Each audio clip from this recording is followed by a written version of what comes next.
Welcome back, everybody, for another deep dive with us. Glad to be here. Today, we're looking at something called There Is No Enemy in God's Dictionary. Okay. It's by Gabriel, Abdi, Susanto. Interesting. And it's a reflection that really got me thinking about forgiveness, especially during those, really heated political moments. Right. You know, those times where you just feel completely consumed by everything. Oh, yeah, for sure. All the back and forth. Absolutely. It can be really intense. Yeah. So this reflection, it really kind of hit me hard in that way. Yeah. Well, it's a powerful piece for sure. It is.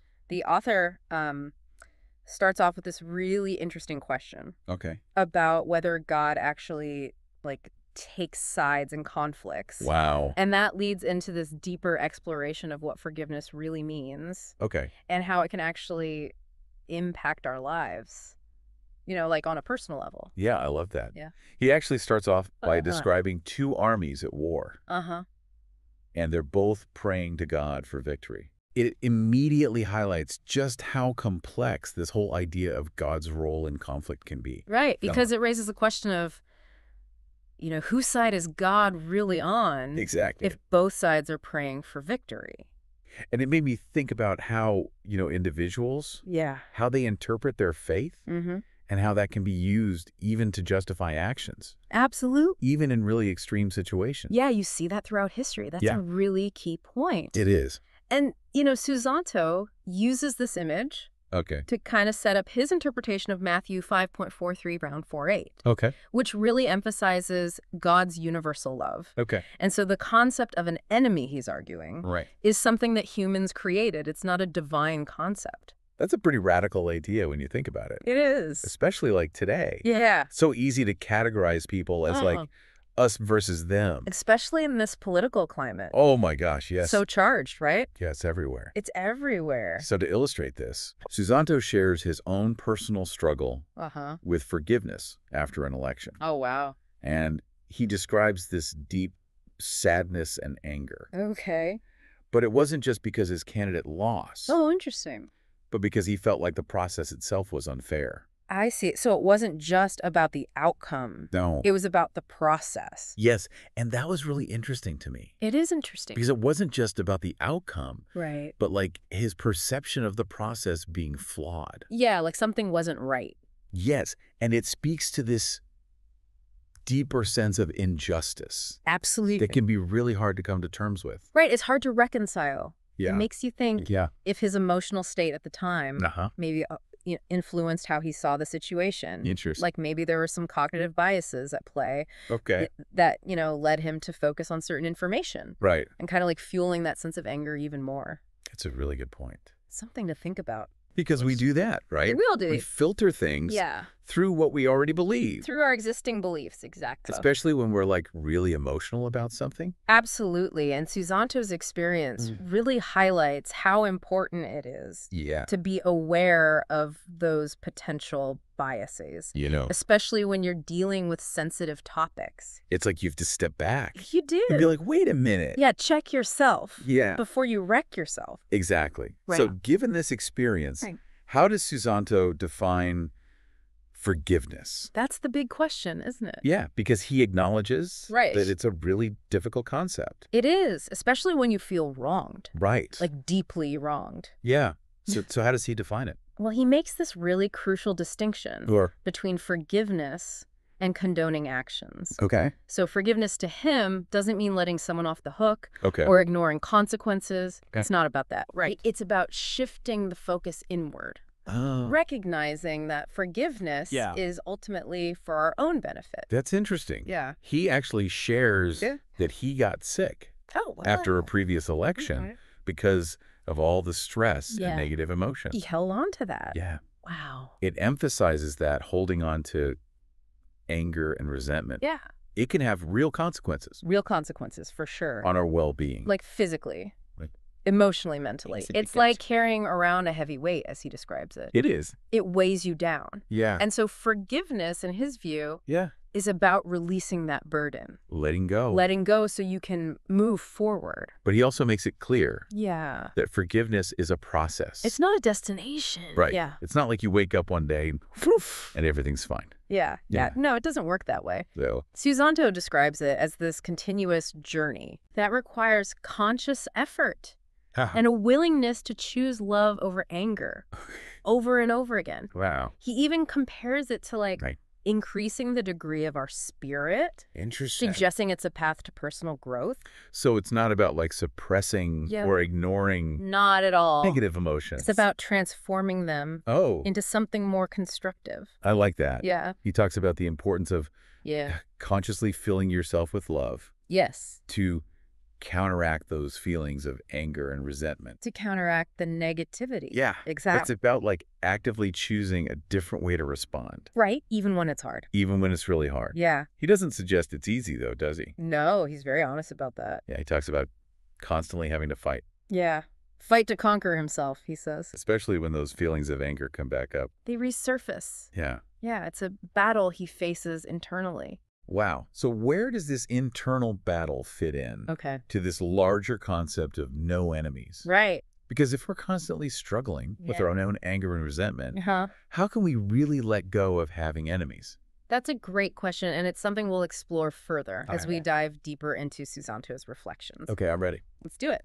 It seems like what he's saying is that this process, this inner battle of choosing forgiveness over and over is actually the key to dismantling that us versus them mentality that fuels so much conflict. It's that's the root of it. It is. Yeah, that's a really perceptive observation. Oh, thanks. He highlights the importance of recognizing our shared humanity. Okay. Even with people that we might consider enemies. Right. It's about understanding that everyone is fighting their own battles. And that forgiveness isn't weakness. It's actually strength and compassion. But isn't that a really difficult thing to do? It is. It's a challenge. Especially in a heated political election. Right. It's so easy to get caught up. You get swept up in the rhetoric. Yeah. And you start seeing the other side as the enemy. Yes. It's challenging, absolutely. Yeah. And Susanto doesn't shy away from that. Right. He really emphasizes that it takes effort. Okay. You have to consciously step back. From all the emotion. From the intensity of it. Right. And see the humanity in the people who have different views. He even talks about praying to Jesus. He does. For help with this. Wow. Asking for the strength and love to forgive. It's powerful. It is. It's like he's acknowledging that true forgiveness, the kind that can bridge these divides, it takes something more. More than we have on our own. Yeah. That's interesting. It's we need to tap into something bigger. Yeah, a source of strength beyond ourselves. Yeah, and that kind of connects back to his point about forgiveness. It's being a journey of growth. It's not just about letting go of anger. No, it's about cultivating those positive emotions. Right, love and compassion. Exactly. And he has this really powerful image. Oh, what's that? Where he talks about filling himself with love. Okay. To counteract the anger and resentment. Beautiful imagery. It is. It's like he's replacing negativity with something positive. Actively replacing it. Yes. Wow. It makes me wonder if that's why forgiveness is linked to spiritual growth. Interesting. In so many traditions. Yeah, because it seems like it takes the self-awareness and a willingness to challenge our egos. Right, because our egos want to hold on. They do. They want to be right. To the anger. And to win. Yeah. Yeah, that's a great connection. Right. And that idea of seeking divine help suggests that it requires humility. Okay. It's about recognizing that we can't always do it alone. Right, we need help. We need support and guidance to overcome those patterns. The anger and resentment. The deeply ingrained patterns, yeah. He mentioned something else, too, that I found interesting. What's that? This idea of forgiving 70 times, 7 times. Right. Echoing the biblical teaching. But what I thought was cool is how he says it's not about keeping score, but about cultivating a mindset of forgiveness. I see. So it's like a constant practice. Yeah. That's fascinating. It is. And then he links that practice to the idea of increasing the degree of our spirit. Wow. Like each act of forgiveness contributes to our growth. So it's not just about reaching a state of forgiveness. It's about continually striving for it. Exactly. Even when we mess up. Yes. Yes. That's powerful. And it feels attainable. It does. Because he's so honest. He is. About his own struggle. Right. He admits he still feels anger. He does. And resentment. And that he has to fight to conquer himself. But he keeps choosing forgiveness. He does. Even when it's hard. And that's inspiring. It is. Yeah. It reminds me of resilience. Resilient. Not just with like external challenges. Right. But with our own internal battles. Our own inner demons. Yes. Yeah, absolutely. It highlights the power of forgiveness. Not just for relationships. Right. But for creating peace within ourselves. For our own inner world. Yeah. That's a great point. But how does that internal transformation translate to the external world? Right. Like, how can we apply no enemies to the big issues we face in society? To the bigger picture. Yeah. That's the crucial question. It is. And it's something Susanto wants us to think about as we try to understand forgiveness better. I like that. And its potential impact. Yeah, let's keep going. So it feels like what he's getting at is that we need to rethink how we see forgiveness. Yeah. Not just personally, right, but how it could like influence the way we deal with bigger societal issues. Exactly. He's challenging us to think bigger. Right. He doesn't give us like a step-by-step plan for dealing with huge conflicts. Right. But he gives us a starting point. Okay. I like that. You know, if we can shift away from seeing each other as enemies and start recognizing our shared humanity, it might open up some new ways to talk to each other and understand each other. It makes me think about those big divides we see in politics and stuff. Oh, yeah. Is he saying that forgiveness could actually be a key? It's a bold idea. It is. To bridging those gaps. Yeah. He's not saying it's easy. Right. But he's saying it's an important part of creating a better world. More compassionate. More compassionate. It's about recognizing that, even when we disagree. There's still some common ground. But how do we deal with the real pain and suffering that comes from conflict? Right. Can we really expect people to just forgive and move on? Especially when there's injustice. That's a really important point. And that's where forgiveness gets complicated. He's not saying we should ignore or downplay harm. Forgiveness is a personal journey. Yeah. It happens differently for everyone depending on the situation. So it's not about condoning bad actions, but about letting go. Letting go of the anger and resentment that's hurting us. Or we can heal? Exactly. It's about reclaiming our own peace. Yet freedom. And freedom, yeah. It sounds like he's saying that forgiveness is an act of liberation. I like that. Both for ourselves and for the people around us. It creates space for healing in ourselves and in our relationships. Wow. That's a beautiful way to put it. Thanks. He focuses mostly on the personal side. Right. But he hints at the bigger picture. The societal implications. Yeah. He thinks a world without enemies is possible. Really? But it takes a change in mindset.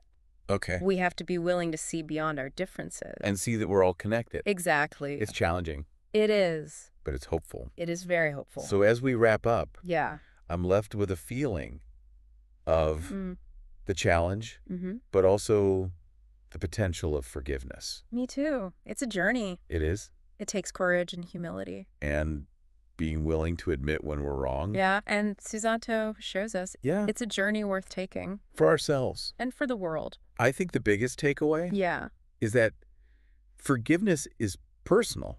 But it can also change the world. Absolutely. It makes us look at ourselves and challenge what we think we know. And be open to a future where enemy is a word we leave behind. That's a powerful thought. It is. Thanks for diving into this with me. It's been a pleasure. To everyone listening. Yeah. We hope this deep dive has given you a lot to think about. Absolutely. Thanks for joining us. And we'll see you next time.